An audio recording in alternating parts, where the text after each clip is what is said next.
You're tuned in to Girls Stop Playing, and I'm your favorite homegirl, Coriel, here to encourage you to stop playing with your potential and start working for what you want in life and in love.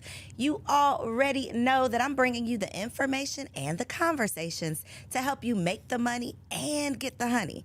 You can have it all as long as you are willing to work. And on this week's episode, we got a working woman in the building. My girl needs no introduction. We got the beautiful, badass, bossed up Yandy in the building. Hey, y'all. Hey, girl, hey. Hey, girl, hey. Y'all better stop playing. Listen, we were finally able to get you in the studio. I'm so happy to be excited to here. have you here. So, Yandy, you don't know this, but I used to write for your magazine back in the day, Everything Girls Love. Yes. I was a writer way back when. So this is a full circle moment. I'm excited to have you here. I'm glad to be here. And look at this. I know, right? You didn't even know. So I wrote for EGL. We are connected in that way. I'm still very much connected. You had so many great people that were a part of the magazine, the team, the staff. I'm still very much connected to a lot of the people. So thank you for that opportunity because a lot of connections has come from that. Yes, even EGL was such an amazing start to kind of my foot in media. I had no idea what I wanted to do with it, but I knew that I had something I wanted to say, and I also wanted to create a community of some women that had things to say. So I'm so happy to hear you were a part of that. Yes. That's I so loved dope. that. I loved the mission, the platform. You recently had an event because you have relocated to Atlanta. So let's start there. When did you get to Atlanta? We came to Atlanta in 2020. Like, pandemic hit in March. June, my husband was like, we out. And the crazy thing is I came kicking and screaming. You didn't want to come? I didn't want to come. So New York, were you in New York still? Yes. New York to me is like you love it or you hate it. It's either I don't ever want to go there or I don't ever want to leave. Yes. What did you not, I feel, and I'm on the hated side. I feel like it's so hard. It's such a hard life, in my opinion. I've never lived there, but when I go, You never lived there. Y'all That's got why. the bodega thing, the walk into the train, the riding of the train. So that's the easy thing for me. I would love to be able to come out my house, walk down a couple feet, and be at the bodega. Girl, it's not a couple I have to feet. get It'd in be the blocks and car. blocks. No, for me, Oh, because for I you. grew up in Okay, Harlem. okay. Literally, I walked out my building. Probably 15 steps was the supermarket. One step above next to that was the bodega. Then we had the Kennedy Fried Chicken. If I want to go to my girlfriend's house, I can walk a couple blocks. So I love just the convenience of being able to touch everything and everyone without having to drive. It's so funny. Perception is everything, right? Because your perception of your experience, you're the one that lived this experience, right? Your perception is so easy. My perception of someone who grew up in cities that didn't rely on public transportation, that you couldn't necessarily just get out and walk, it's like, oh my God, that seems so hard. I could just go get in my car. I can just drive down the street. So I think it's so cool to hear like the different Girl, 30 perceptions. pounds later, I wish I walked more. That part. And the crazy thing is when I went back to New York, I was like, babe, let's just take the train. Let's take the train. He was like, what? I'm like, I just want to take the train. He was like, all right, cool, let's take the train. We missed the train. Yeah, that's the life that you know. So do you go back often? So here's the thing. I thought that I would be going back every weekend. I was like, let me get a place. I was like, let's just get a condo so that we can go back all the time. How about now I kick and scream not to have to go back. I only go back to New York if I'm paid to go there. If I'm booked, that's it. If I'm not booked, I love my house in Atlanta.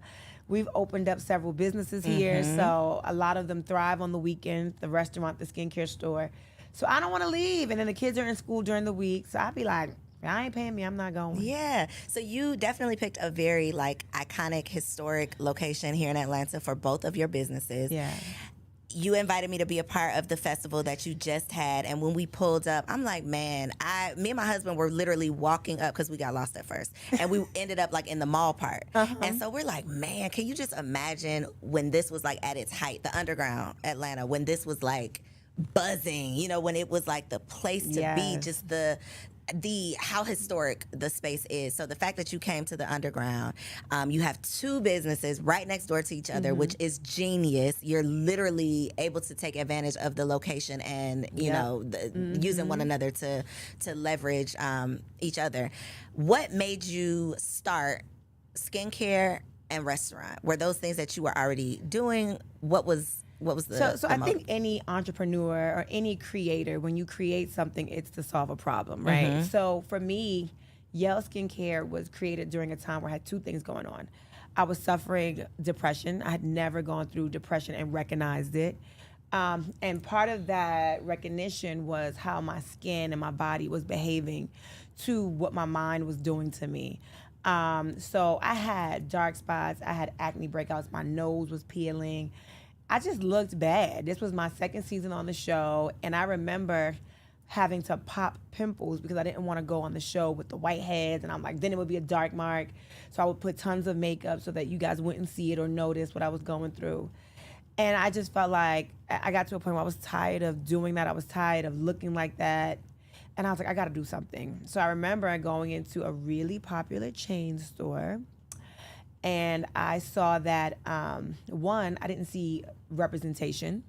I kept saying, does this eye cream work for black girls? It's going to get rid of these dark circles.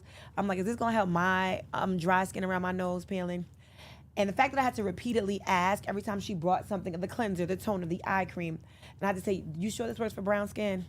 That was a problem for me. And then when I got to the register, now look, I'm on TV, and I know y'all think when you get on TV, you just automatically get rich. I wasn't. So when they started bringing stuff in, I had 5 pieces, and it came up to almost $500. I was like, oh, that's the problem. The average woman that's, struggling to pay rent or whatever, she cannot also afford a 30-day supply of skincare at $500 additional. So I was like, there's a white space for something that has representation of brown girls, brown people, that also is reasonable. And then I looked at the back, and I'm like, I don't understand any of this on the back. What is this ingredients? I wanted to create something that was plant-based, that was all natural, and that, I saw people of color represented. So that's why I started that. It was to make me feel better because I was going through a depression and I hated the way I looked. And because of the stress, my skin was reacting to it. So it solved that problem. And then I also wanted to create something that solved the problem of the marketplace, where we can go, feel represented, and then afford it. And it was a good ingredient. Now, Dancing Crepe was created. So there was my store, and then there was a space next to me that at the time someone had under lease. And I was like, man, I just wish this space was open. I could expand the store. And we bought the place during COVID and all that stuff that was going on during the pandemic. And I was like, man, I would love to have a place where people, once the world opens back up, where people can just convene and commune and get together. And I thought I would expand the skincare store. But like you said, this is a historic place. I didn't know that you can't break down walls. Nope. Can't break down walls, can't change the brick. Not supposed to paint the brick, didn't know that. I painted the bricks. What happens? Do you get fined or something? So the thing is, they didn't put it in my lease. I had no idea. Okay. I had no idea. So later on, when they came to do the inspection, they were like, red flag. And I was like, nobody told me. Nobody told me. So I was able to get away with my painted bricks. But then I realized I can't break down this wall. So let me think of something else that can bring people together. I love to dance, and I love crepes. So I made Dancing Crepe. Dancing Crepes. So when you come to Dancing Crepe, you gotta dance. You gotta dance, but there's something on the menu that everybody talks about. It's these the seafood egg rolls. The egg rolls. The seafood egg rolls. Yes. So we have seafood egg rolls that are lump crab meat, lump shrimp, and lump lobster meat. So good. Is there cheese in them? So you can ask for cheese. And Okay, but I can get it without cheese. Oh yeah, you can ask for no cheese. Okay. We make everything at that restaurant. We make on the spot, so we don't have like a frozen stash of egg rolls when we sitting in the freezer. No, we Gotcha. don't. We take the seafood meat, they chop it up, they put it in the roll, so you can get it made to order. You can ask for cheese or no cheese. Got you. Okay. Okay. So two businesses right next door to each other. Is the restaurant business as challenging as the people say? It's very challenging. It is. It is very challenging, and it is the truth. You do not make real money probably until you're in your first or second year. And I'll tell you why. So all of these permits and licenses and grease trap cleaning, and you have so many fees that you have to, even the liquor license fee. You're going to walk in, just liquor license fees, it's going to cost you upwards of 10 grand. And that's not guaranteed that you're gonna get it, or That's is not that after you've guaranteed. gotten Don't have approved? nothing in your past. Don't ever have been arrested for anything. And it's crazy because when we were doing this, I was just fighting to get, because I had 2 felonies for protesting. Those were felonies? I got felony charges. I did. They didn't have to do that to me. The officers at the time were walking free with no charges that murdered Breonna Taylor. However, because I went and protested on Daniel Cameron's lawn and stayed, and they had to arrest me to make me leave, I got felony trespassing and also attempting to, something about messing with the law, attempting to intimidate procedural law, something or other. I don't know the term. I'm not a lawyer. So yeah, I got 2 felony charges. So did that come up with your liquor license application? No, because I had just got it. I had to show, it did come up, but I had to show that I got it thrown out. Okay. And I had to do community service and pay a fine. So I don't know if that's considered thrown out, but whatever, it was done away with, so I was able to get my liquor license. Got you. Okay, so you mentioned being on TV. Yale Skincare came because of something personal that you were dealing with. I love how you said this was the first time that you've been through it and recognized it. That to me is the key, because we be going through stuff. Oh God, yes. We just don't recognize it. We can't diagnose it because we haven't heard people talking about it. We, haven't talked to a friend that experienced something similar. Yep. So many of us have experienced these things, were truly depressed. You just couldn't communicate what it was or describe it. I mean, I think as women, especially where we are, once you hit your 20s, 30s, 40s, you've been through heartbreak. You've been through a friend that has disappointed you. Your family may have disappointed you. You've started businesses, or maybe you are a career woman and you got, you reached that glass ceiling and you feel like I worked so much harder. All of those different things causes workplace trauma, relationship trauma, and you internalize those things. Some people internalize it and they're like, you know what? Man's rejection is God protection, and they push through. And some people feel like, why me? Why am I going through this? I don't want this. I don't want this struggle. And that's where I was. And constantly feeling like, why me?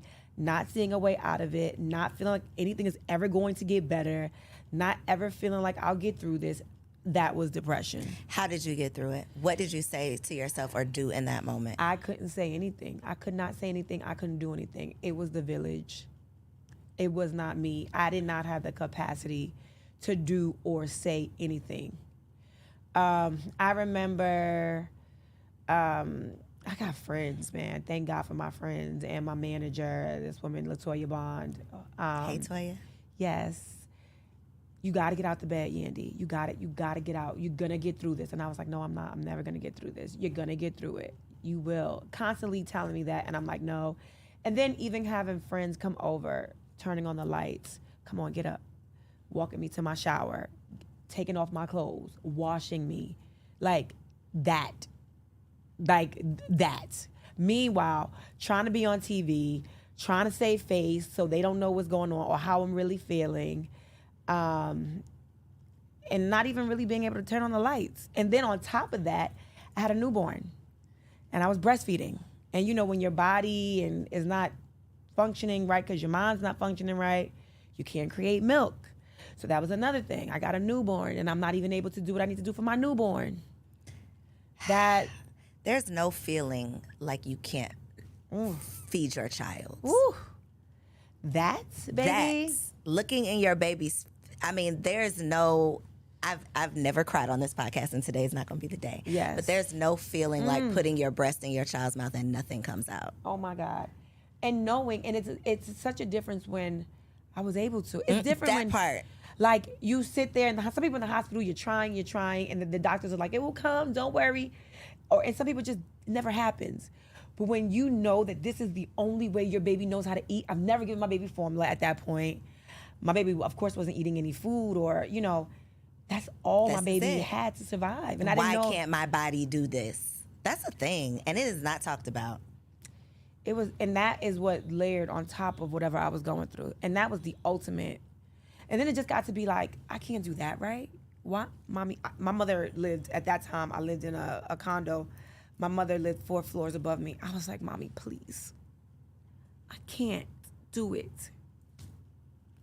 That is nothing worse than that feeling. Nothing worse. But having that support and being vulnerable enough, and I don't know if you vocal about what you were going through, but having people around you who, even if you're not vocal, they can see it on you. I wasn't vocal. They can smell it on you, like, sis, no, something is wrong. I wasn't vocal, but it was the type of thing you couldn't hide, Mm-hmm. right? I remember my mom came downstairs and she was like, get up. And I was like, I can't. She's like, just get on your knees. You don't got to go far. Just get on your knees. You got to pray through this. And she kept saying, there will be tomorrow. There will be next year. This will be your tomorrow. And it will be something else for you to worry about. And I just could not see past that moment. And I remember her just making me get on my knees, grabbing my hands, and just pray. I couldn't even pray. I was so depressed. And she had to just pray over me and for me. How do you deal with that and then do this? How do you do that and get in front of somebody's camera and be Yandy? I don't know who I was. I wasn't Yandy. Because there are moments when the cameras stop, and if I had to sit and talk to, I think at that time I was talking to Tara or talking to whomever, Kim or Juju, whoever I was talking to. Okay, and they're telling me about what they're going through, and I'm talking about some surfacey level, whatever I'm going through. And the minute they're like, okay, we have to reshift, I didn't want to talk. I didn't want to, and you could just see it just drain from me the minute the cameras went off. All right, okay, we're getting ready to go back in. Kind of pull it together. Okay. Yeah, and yesterday at that party, it was crazy. Oh my gosh, I can't believe such and such yelled or such and such threw that drink. Girl, oh my gosh, crazy. Cameras went down. And I would literally just walk off set. I didn't even say goodbyes. I take my mic off, get in the car, go home, take off my clothes, get my baby, and get in the bed. That's it. Almost as if like you were a shell of yourself. Yep. I just came to perform. And I think, I remember being young, having to go perform for school. I remember dealing with a parent that was addicted for a long time, and seeing things happening at home, knowing that I shouldn't see certain things, and just going to school and performing. So that came second nature to me, being able to just be like, I'm in school now, or I'm shooting now. But the minute I walked through my doors at home, or the minute I walked through my doors, later on when I got older, it was, okay, let me deal. So that was, it was somewhat easy because I had got used to doing things like that. Your coping mechanism. Yeah. Dealing with it however you knew how, but it wasn't the healthiest way because you weren't actually dealing with it. You were just kind of putting up with it. You were sweeping it under the rug. Yep. Putting on a perfect face. And I think there's so much riding on how you appear on these shows because people are so damn rude, mean, ugly, just mean-spirited. I can't imagine dealing with what you were dealing with internally, but then having to publicly deal with people's comments and opinions. Oh my gosh, and the comment was commenting. There was so many comments, so many. And for those that don't know, but I'm talking about the time when my husband was on trial, and we publicly, I was going with him to the court cases. Amir was 2 months when the feds came. That's my son. When the feds came to my house, and as much as I wanted to hide it, I was on a whole freaking TV show. And I was like, it's going to catch up to me. They're going to find out, so I might as well be the one to tell them. Did you try to hide it? Oh, no, so you were like, let me tell y'all before you find out. So when they came to my house that day, I think I was supposed to shoot later that day. Of course, I couldn't shoot. We were going through all of that. So I told the producers at the time, was I a producer then? I don't even know.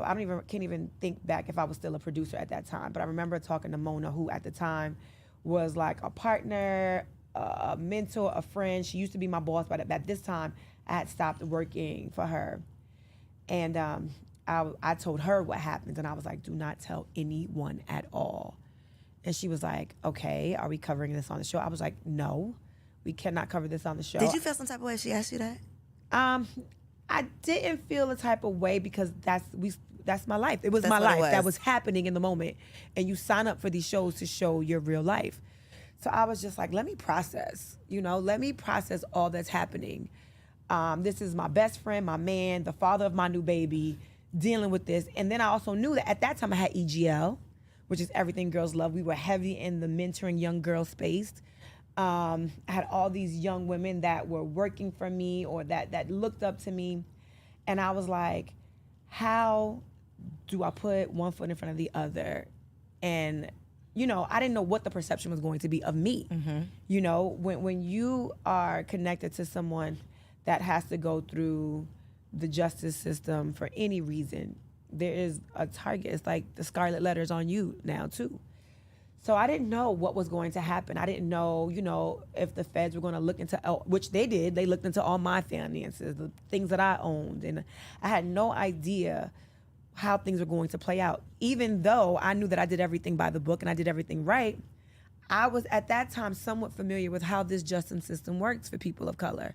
And I didn't know, you know, I was successful. I had been in the music business for a long time at that point, and I just didn't know how things were going to pan out for me. So I was like, no, you cannot follow this. Let me just process what I'm going through. So after about a month of me having to just figure this out, I was like, it ain't no way. Blogs were starting to like hint at things, and I was like, ain't nobody telling, because I started seeing all kind of crazy stuff. I was like, nobody gonna tell this story for me, you know, and I know the truth. I'd rather just tell the story and let them see the other side. Like, you know, they'll show these images of, you know, people going to jail, and you see the guys with their hands, or women. You don't see the other side so often of what that does to the children. People that are left behind. What that does to the mother.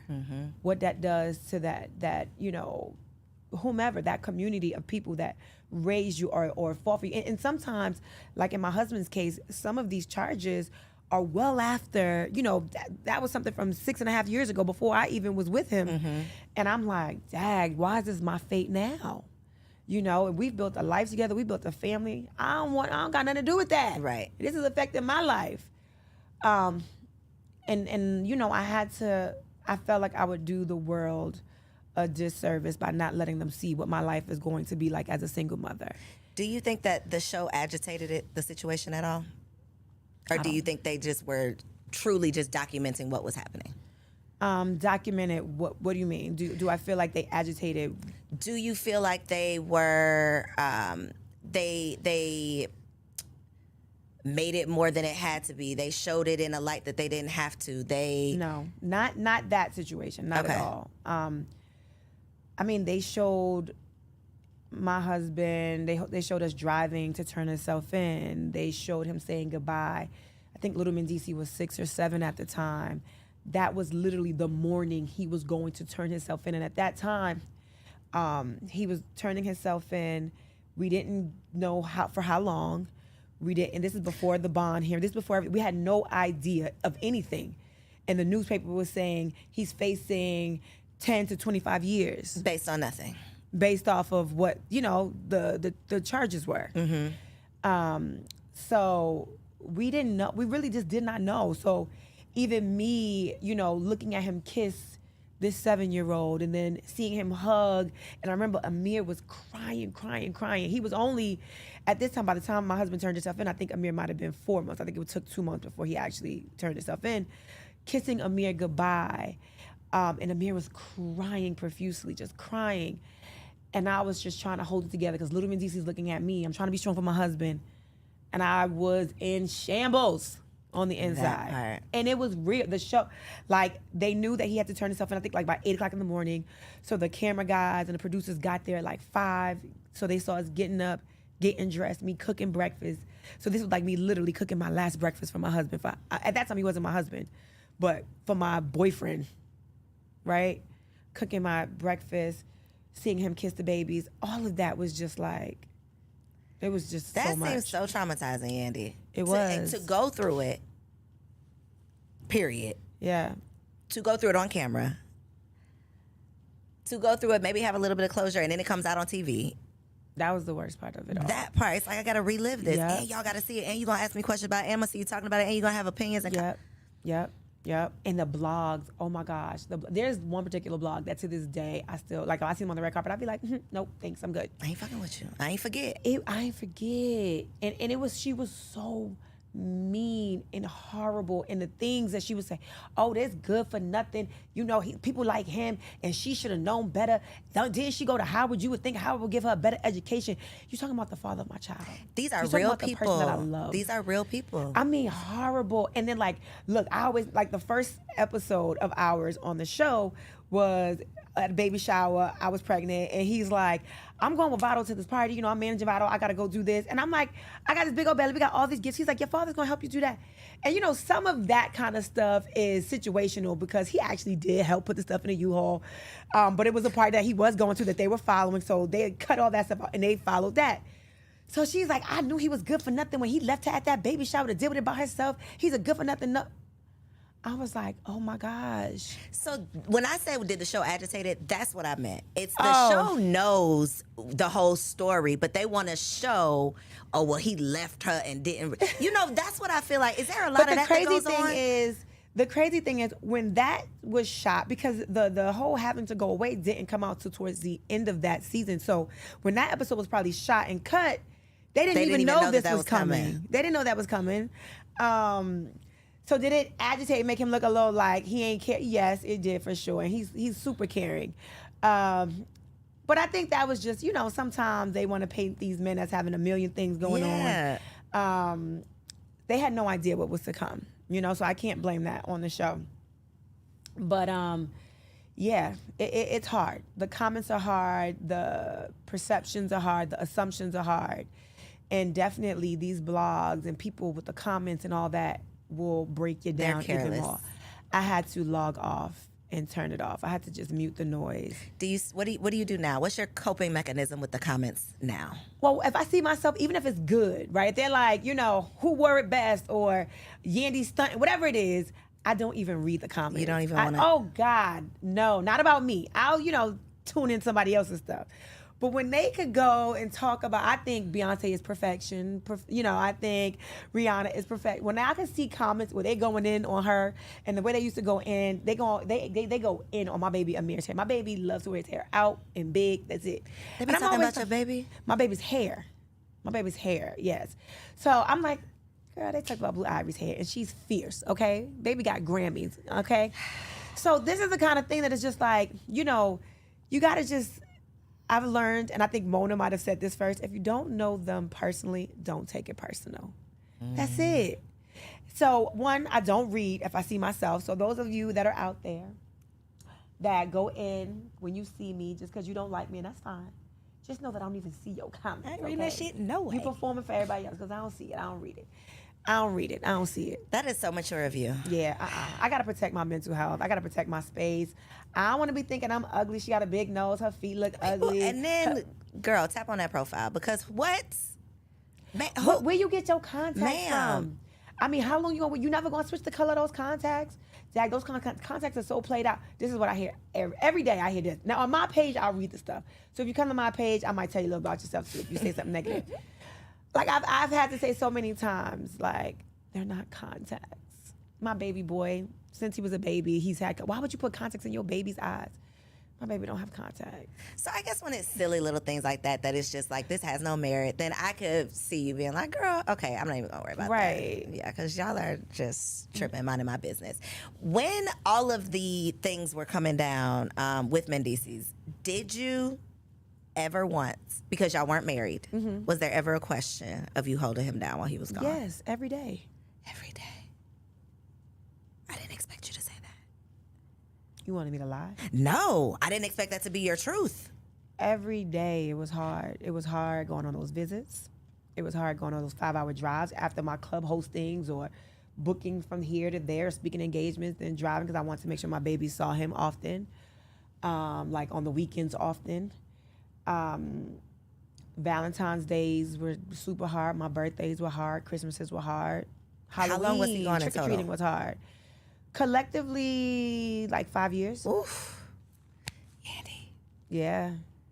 Hard. And you out here in the free world having all of the opportunities. I saw his interview, Club Shay Shay. Oh, yes. Yes, Uncle Shay Shay. And he's like, yo, she out here living her best life, and I'm sitting up here locked up. My freedom is gone. And do believe he said that. Yo. At the time, in the moment. He's like, yo, what are you doing? Oh, word. Oh, word? You want to Dubai with your friends? Oh, for real? All right, cool. What's the problem, sir? What's So were wrong? y'all butting heads, or you were? So he was serious about this. Yes. Were you like, the but bro, time. you want me to sit down like I did something? How were y'all navigating that space? And then you not going out here and wilding out, like you really staying committed to this process. Every week, I would say, I'm not gonna say every day. Every week there was a conversation. What would you like me to have been doing? What would you like me to have been doing? Do you want me to be miserable? What do you want? No, I want you to be happy, but I'm just saying, do you want me not to post it? Would that make you happy? Would you prefer me to cry? Would you prefer me to be on Instagram crying? Or should I show me being happy and living life the best I can? What do you want me to do for your children? What should they do? Should they see me crying? Should they see me upset? Should they see me sad? And he would get it, especially once I made it to that visit. It's all good once I'm on the visit. It's great, right? The visits were great. But when he had to see me living life or see me trying to cope with him being gone or cope with being a single mom, it was hard. It was hard. The kids. I always think about the kids. You toting the baby. I can imagine. 2 car seats. Girl, I got 2 car seats right now. Don't nobody know the struggle of 2 car seats. Yo, imagine 2 car seats and grocery shopping. Oh, I know. It is my. Well, Yo, no, I'm not gonna say this now because my kids kids are good and healthy. But I literally would have to run upstairs with the 2 car seats, leave the babies in the house by themselves. Yeah, and go back come down back to get them downstairs, groceries. get Yep. the groceries, run back up. Yes, those are the things. When you become a mom, you're like, how do you do these things? How do you live your life now? No, y'all wasn't gonna see that on Instagram, so y'all could talk about that too. That part. But it's real because some of y'all had to do it too. But y'all would have sat and judged me like, how could she do that? That 2-year-old could get out that car seat, got that 2-year-old locked up. He could take the new baby out, throw the baby up. You gotta do what you gotta do. You gotta do what you gotta do and pray. You gotta have faith. You gotta pray that God got your back. God protects babies and fools, and I done been both. Still Still am. Still am today. Still. I be like, damn, I know I'm not a baby, so I must be a damn But fool. I am a baby to somebody. Right. Somebody out there, honey. I'm a God's baby to them Thank too. you. Thank you. Did the people judge you? Did people expect you to not hold him down? Did people? Of course. Okay, not the people though. What about your people? What was your people's response? So my people, the main people, were like, why? They didn't Why get would it. you hold him down? Or why? Why would you put yourself? Why would you sign up for this? Why would you continue? Why are you putting yourself through this? Why are you driving up there? Why are you dealing with those phone calls? Why? Why are you doing this? And my only answer was, I love him. It's the right thing to do. I didn't have like, the Bible said, that wasn't my thing. I loved him and I knew it was the right thing to do. Did love have a limit? If they would have said 15 and not 5, what was your limit? When I thought it was 1, it was too much. When I thought it was 5, I thought it was too much. When I thought it was 3, they gave him 8. And he did 5 of the 8. All of that was too much. It was too much. I ain't gonna sit here and say it wasn't too much. I look back and I think it was, I also, just like college for me, like, once I commit to something and I say I'm going to do it, I felt like I wanted to do it. And then I also felt like this is a drop in the bucket. Like, I committed a life to this man. This is a drop in the bucket of the life we have together. God willing, we live to our old age. This is a drop in the bucket. And I would have to tell myself all the time, this moment in time will not be my forever. And Lord knows, I would have shot myself in the foot had I seen that man walk up, that fine-ass man that I loved, walk out of them doors and go to somebody else, knowing I wanted him. I would have been mad at myself. Did y'all have conjugal visits? Nope. He was in the feds. What the Yandy, I got so many other questions. I'm gonna have to ask you later because what? Wait, 5 years? You find other ways to be intimate through phone. You just find other ways on visits. We could talk about that off camera. Okay, yeah, we'll talk about off camera. You find other ways. Okay, so there's other things that the people are doing. I was wondering because that seems pretty tough. And people are just, I consider myself to be a pretty private person, and I can just imagine, like, we judge ourselves. Yeah. Our people around us judge us, but to be judged publicly on a platform, on television, I can just imagine what it does, to your self-esteem. Yep. What would you say is the hardest part of living this life? Is it doing it under a microscope? I would say having to perform, although I told you before it came easy to put on a face when I was going through things, but my natural, I don't like to do my hair. I never do my nails. I rarely get my feet done. Thank God I have the man that I have, because he is like, baby, I love you natural. You ain't got to do none of that. Just make sure you shower every day, twice a day. I'm good. But he doesn't, makeup is not his thing. He loves my hair when it's in an afro. He don't care about my feet being, polished and all that stuff. Thank God, because that is the real me. If I could wear a t-shirt and sweatpants every day, I would. Yandy, you be so fly. I don't believe that. I'm telling you. You're forcing the fly? I am forcing the fly. It is not easy for me. Well, you look good doing it. Thank you. It's not easy for me, though. Like, it's so not easy. Like, I be having to, figure out, it's hard to figure out this and to match this and to this, that. So my hairstylist, Bryant, who's also my best friend, he is also my pseudo stylist, because he be like, all right, Yandy, wear this with this. But he's a fashionista. So he be like, put this together. And thank God, he pretty much lives with me. So he just pulled the outfit out for me. That's what you're wearing today. I'd be like, come on, blessing. That's a blessing right there. He'll be like, do you have to do all of that for yourself for the show, or does the show do that for you? No. You're doing all of that on You're doing all that. All that. They'll send a makeup artist to you. That's it. They're not doing your hair. They ain't getting you no clothes, no wardrobe. None of that. None of it. And then I work for real, right? So I be at my store working. I can't do all this. I be at the restaurant running back and forth. So I got on my Uggs or I got on some Crocs or something. I can't have no heels. Serving tables, walking back and forth. Sometimes I'm flipping chicken in the kitchen, making crepes. Sometimes I'm the DJ. Karaoke night, I'm the singer. Really working. I'm the host. I be working. So, yeah, I don't have time for the hair and the makeup and the nails and the this and the that. But you're still doing the show. I am still on the show. Still on the show. Mm-hmm. Can we go back to first season real quick? Yeah, 14 years later, I'm still on the show. So first season, I was a producer. I wasn't on camera first season. How did it all come together? Let's go back even before season one. So we go way back. Way back. So we go way back. What happened was I met the VP of reality TV. His name was Jim Ackerman. And at the time, my client, Jim Jones, was on this show called The White Rapper Show. And backstage, while he was doing his thing in the front of the stage, I was backstage, doing what I do, networking, trying to get things from my client. And so I'm talking to Jim, and I'm like, Jim, I got this client. He's crazy. And I was like, his family, them together, they even crazier. I was like, if you want to see something good on reality TV, put his family on the camera. So he's like, okay, get me some footage. Make me a sizzle reel. Had no idea what any of that was. So I went. It was one weekend. We were going away, and then I had Mama Jones and Christy get on camera, and I had my friend Yolanda Gerald, who I love to death, put together this footage for me. She was, at the time, VP of video at Atlantic Records. I had an office at Atlantic Records. And she put together this sizzle reel that was awesome. It was awesome. And we named it Keeping Up with the Joneses. And I was like, this is fly. I love it. We are going to get this show. Took that up, got the deal. I got a development deal for Keeping Up with the Joneses. So it was great. We're shooting the show. Everything is going. They seeing how crazy my client is and all the crazy stuff he's into. Us running out of clubs, us doing all kind of crazy stuff. It was great. And then life started lifing. We had an artist that we loved dearly. His name was Stack Bundles. He got murdered.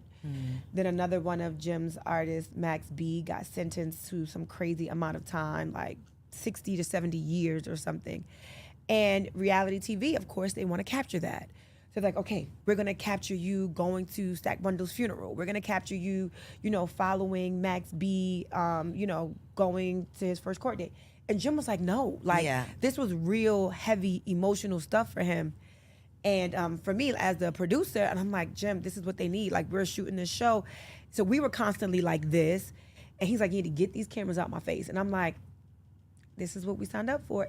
To the point where he started literally pushing the cameras out his face. And they were like, okay, maybe we do not need to shoot Jim anymore. It was too intrusive for him, he felt. So then I remember one day going, at the time, Mona and I were very close, and I no longer worked for her at that time, but I was like, Mona, I'm going to lose this deal. And I need help. I don't want to lose my deal. And I think she was pitching a show about women in hip hop with another network. And we were like, we sat at dinner and we're like, okay, maybe if there's a way that we can combine, you know, the deal that I have, we combine your idea, and I can have Jim and his family kind of be like, you know, not the all family. Maybe we have an ensemble cast. And that was the birth of Love and Hip Hop. That was the birth of it. So first season, I was behind the scenes, working in the story rooms and all that kind of stuff. Then I left to go on tour with Missy. But by the time I came back, we were ending the first season. And, you know, Mona did a great job producing that first season because I was gone for most of it while I was on tour with Missy. And that was the birth of Love and Hip Hop. Random question. Is Missy the you and Mona connection? Because Mona was Missy's manager, right? Yep. Okay. I was trying to piece it together. I was Mona's intern when I got out of college. Okay. So I worked with Missy. I worked with out of Howard. I worked with Missy. I worked with Busta. Worked with 50. Worked with anybody that was on Violators roster. Tweet, Noriega Capone, Prodigy, Mobb Deep. Girl, so started as an intern. Yeah. Wow. Sure did. And now you're here now. Started from the bottom. What was the goal when you got that internship? What did Yandy want to be? I wanted to go to law school to be an entertainment lawyer. Shut your mouth. Promise and here you. you are. So this was not even a part of the plan. And Mona will tell you, I had got asked. I applied for law school. I took my LSATs, did well, got accepted, and then Mona was like, "Okay, I have this tour." It was the ladies' first Verizon tour. Now, well, you probably don't know because you're young, but that tour was Missy, Beyonce, Girl, Tamia. who am I not gonna know? Name somebody. No, I'm I'm not just gonna saying know. you might not know that tour. Oh, okay. The tour. Okay. It was I know all of these people. It was a huge tour for women. I don't even know that there's been another tour like that. But it was Missy, Beyonce, Tamia, Alicia Keys. I want to say Little Mo did some dates as well, but it was a huge tour. It was amazing. And she's like, you know, you can go on this tour with me and help me out, or you can, because I was going to quit and go to law school and intern like on my free days. And I was like, baby, I'm going on tour. Opportunity of a lifetime. My mother was like, what? What do you mean? And I was like, you know, I said, instead of going to law school or grad school, I think this is my grad school over here. And I wasn't even really getting paid. I was getting paid $100 a week. Shut up. $100 a week, okay? $100 a week, and I was touring the world. I was getting $100 a week. I think by the time I went on tour, I got per diem and then maybe $200 a week. But so those of you out there that want to know, do we grind? I was grinding. I ain't get here easy. So what was your first paid? Because that was like play. Where did it go from intern? From intern, I became like a junior. I became Mona's assistant. Okay. And I got a paycheck as her assistant. And then when I went on tour, that next time I went on tour, I was getting a percentage of the percentage of the percentage. Got you. But that was good for me. Got you. I was a cut happy. of the cut of the cut. A Okay. cut of the cut of the cut. So this Yandy, naming lights, was not a part of the vision. Was wife and mother always a part of the vision? Wife, yes.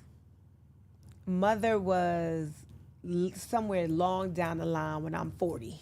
Got you. So that I was was like not in a rush to be one day, but not a today. A one day, but not a today. Not even a wife. One day, not today.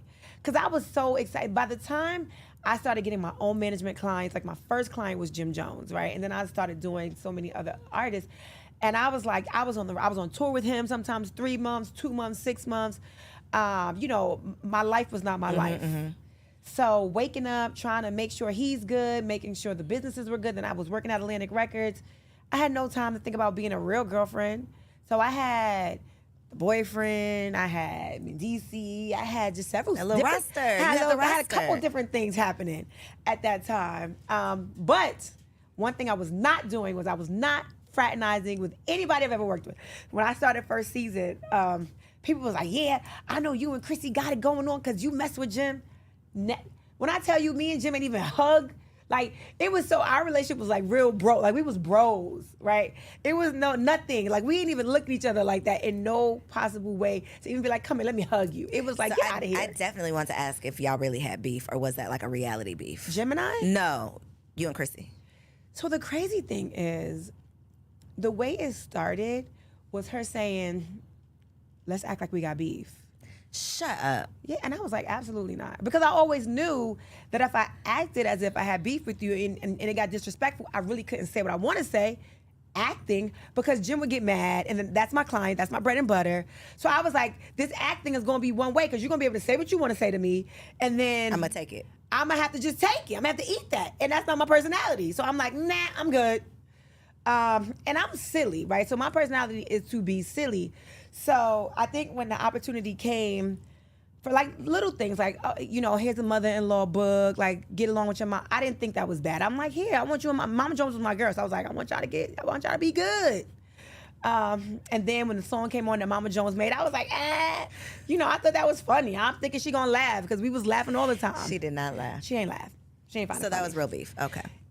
It But became the real crazy beef. thing is that was the same day she said to me, let's act like we got beef. So it kind of, I don't think it would have been beef if I wasn't like, I'm not doing that. I thought it looked like an avenue for her to act like she was mad at something. Because we used to play all the time and snap on each other, be silly with each other, just not on TV. Right.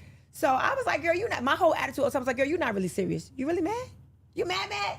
And then when the cameras would go down, I'm like, you acting or you mad? What you doing? And was she mad?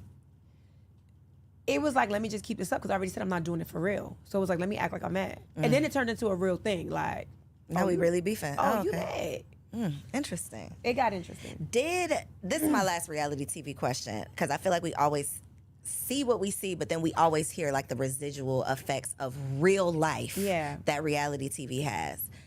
Have you experienced any real life, I guess, challenges as a direct effect of you being on reality TV? Like your real relationships? I would say yes and no. And the reason why I say yes is because I think real relationships, you cannot break those with money. You can't break those with, I made a mistake and I said that. You can't break those with slip-ups. Like, you work through it in real relationships. I'm going to work through, I have friends that I've had since elementary school, the majority. Like, I don't lose friends. In TV, I lost somebody that was dear to me because it was TV time and I thought it was real. But when you don't perform the same way, like I'm not able to, get you these deals, or I'm not able to get you back on the show because, they're no longer interested, or I'm not able to, like, when I wasn't able to perform in a way that suited our friendship, then I was no longer needed. And my heart was broken. I couldn't believe. So then it was again, well, let me act like I got beef with you. And I'm like, I don't want to do this with you. I love you. I don't want to have beef with you because this beef, you know how they say the thin line between love and hate? That was that for me. Like, I really love you. Like, I love your children. I love your husband. I love you. So if we beef, I'm going to hate you because I love you. So that broke my heart. That broke my heart. And I realized, as I matured, and I'm like, that wasn't a friendship. It was one-sided. It was one-sided. So this whole conversation of adult friendships has just come up.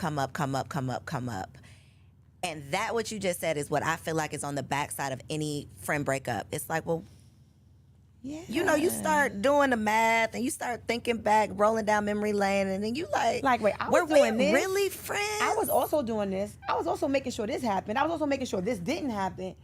And then I look back like, wait a minute. I never got protected in this. No one ever came to my rescue when this was happening. I was never, made sure that the secrets were kept secret.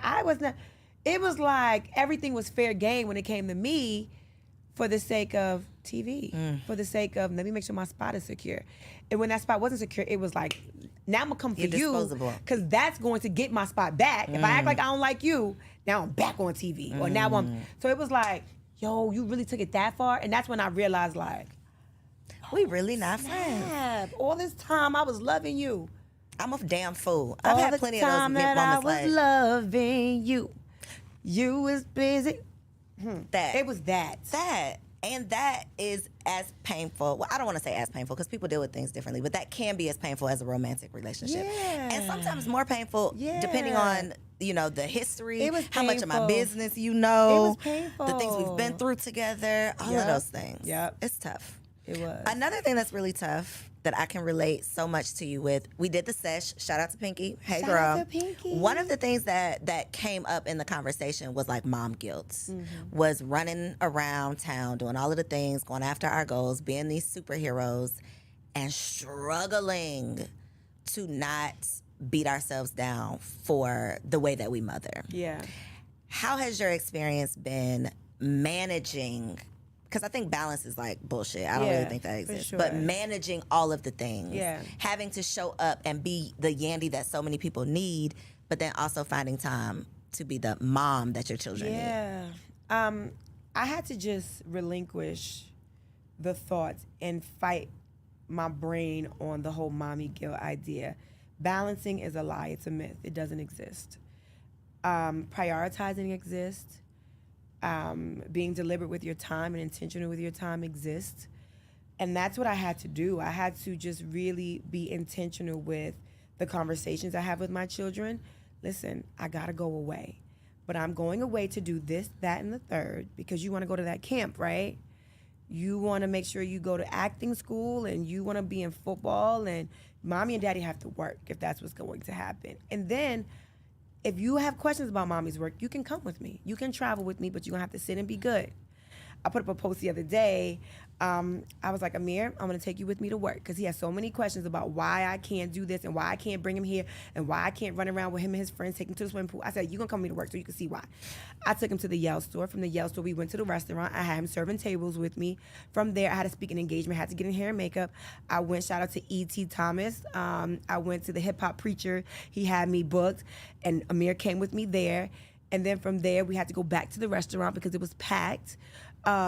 And he came home like, Mommy, please just leave me alone Whoa for the out. day. Whoa out. Laid on the couch like I can't do anything more. And I said, well, welcome to my life. So you know, when I get home at night and you like, Mom, can you come play the video game with me? Mom, I need you to, Mom, can you wash my hair? And I'm like, this is why sometimes I'm like, Mom, I mean, I could do one thing. Pick one. I got 40% of me left. You got it. What you want it to be. It's the one thing. Because then you also need dinner. So I had to just realize that mommy guilt is something that's going to hold me back from doing the things that I need to do to be able to take care of the kids. From doing the things that I need to do to be able to do to take care of myself mentally. Because I got to do it at this point. I done signed up for it. I done committed myself to it. I got to do it. So I just try to infuse my home life, my children, my husband, into everything that I have going on. Give them some buy-in, I think. Because I think a lot of times when you leave the house, especially for kids, they have literally no clue what you do when you walk out that door. They think you out there playing. Yeah. You're out there having fun without do. them. Oh, they do. And it's like, no, this is how this exists. Mommy has to leave this house to go do something. But I think it's such an important conversation to have, because postpartum, mom guilt, I mean, just superwoman syndrome, so many things that we deal with, but we just deal with it. Yeah. And it's like, I'm the only one dealing with it. It's like, no, we're all going through these things. Yeah. I always say, like, motherhood is like that hood that it's like, I see you. Mm-hmm. I get it. Yeah. If don't nobody else get it, a mama is going to get it. Yep. So you going to feel me when I say, my son be acting bad and embarrassing me in these streets. Ooh. What do I do? Yandy, And what do I do? they really just want to do it when people are around. They do. When it's me and him, I'm he like, be you was alright. cool in the car. The minute gotta- people get around, child. let me What tell do you do? Do your something. kids embarrass you? When I told you I took Amir to that conference I had, now this is the #1 speakers in the nation, right? I said, Amir, when we get in there, I got to give him a talk in the car. Mom, I got to bring my football. You're not going to be able to play your football. In the video, you will see him walking with his football. I said, Amir, we're going to a conference. It's in a theater. Well, I'm going to be bored, so I need to throw my football at least up in the air. I'm like, just don't hit anything. If you got to bring football, but be good. And make sure you greet everybody. Make sure you say hi. And then just go like this with your football. Sit there and be quiet. Okay, soon as we get in. I'm like, Amir, you're going to break something. Well, you said I could throw it. No, I said, go like this. Throw it to your hands, your hands. These hands right here. And then we get to the back. The people are like, hey, you guys need anything? I'm like, no, I'm good, just water. Yes, I do. I would like a, he had a Gatorade. Do you guys have Doritos, but not the regular Doritos, the Doritos that's blue, the Taínos? I don't even know what it's called. I'm like, Amir, they don't have that here. And they're like, well, I can run out and get it. No, you can't. No, Amir, just be quiet. He had a whole rider of things he needed. And I'm like, You can't just be quiet. It's like, well, they asked. I do want to They asked. Exactly. So that's what they do. So this is what they do. But I think, the Bible that talks can't about be the answer, training Yandy. up a child. So that just means he needs to come to more. So they're gonna you have to bring him around more people. That is what my husband said. You got to take him out more. You're gonna have to take him out more. I'm like, yo, that cannot be the answer. That's the antidote. I'm telling you. More. Gotta do it more. Gotta do it more. Do you get embarrassed? Yes. Do you feel like, oh my God, these people are gonna see this? You feel that? Yes. Okay, that makes me feel better. Okay. All right. When he threw that ball up, and I was like, if it don't go back to his head, if it go over there, hit that person in the head, or if it go over there, knock that speaker out, and it was like 600 people in the audience, I was like, why would you decide to be backstage throwing a football in the air? Why? And then I thought, why would you let him bring the football? Why would you do that? Why? Yeah. And then I made him put on a button-down shirt. This was the thing. I made him put on a button-down shirt, and I said, wear these nice new white crispy sneakers with your white button-down shirt. By the time I get there and I got my video ready to go, he has his Crocs back on. I said, what happened? Let's just go in there with the Crocs on. We get in there. When I get off the stage, the shirt, that button-down shirt was off, got the dingy T-shirt on. The shirt is crumpled up on the side. And then he got his football. So the white shirt got the football stains on it. So Yandy all pulled together, but her son, look at the son. Look at the son. You know they're gonna be like, oh, you pulled together. Embarrassing me in these got streets. your son looking dirty. No, he got himself looking dirty. That part. That's not how he showed that up ain't here. how he came. Yep. So that's just life. Suck it up. Be embarrassed. But wait till you get your girl. She gonna embarrass me more? Why? Because my daughter is 8, but since she was probably about 5, I got that. When they turn around and look at you like this, that's when you like. You don't slap them? No, you don't slap them because they doing what you do. Oh. My daughter, see, my son is not gonna do this. My daughter will come into a room and sit like this. Uncross your legs. What you doing? What you do, mommy? What you do? And then she want to talk like this, and I'm like, why are you talking to me with your hands? What you mean, Mom? Why? What's wrong? Mommy, what happened? And you just see yourself. And I'm like, no, thank you. Wow. I don't clap anymore, Skylar. I did that when I lived in New York. We don't clap in Atlanta. Stop clapping, Skylar. And she'd be like, but Mommy, what are you I'm like, Skylar. Not we did that in New York. That's the New York life, sis. That's the New York life. We don't do that down here in the A. Wow. I even made a mistake and said something about sis. She was like, okay, sis. But around people. She gave me the okay, sis, around people. I was like, I'm your mother. Don't call me sis. What you call me, sis? I was like, yep, wait till you get your girl. Thank you. Yep. I'm not looking forward to any of that. That sounds awful. But it is beautiful. It's a beautiful life. It is. It's a beautiful life. Okay, I haven't gotten to that stage yet, but I'm sure it will get there one day. Yes. Pray for me. I have enjoyed this conversation, Me Yandy. too. I loved every minute of it. I know y'all did too. Y'all felt like y'all was just tuning into a little girl talk. I hope that I asked everything that y'all wanted to know because this was juicy. Yeah. And I appreciated you. I tried to be as authentic and real as possible. You can't be anything else. Yeah.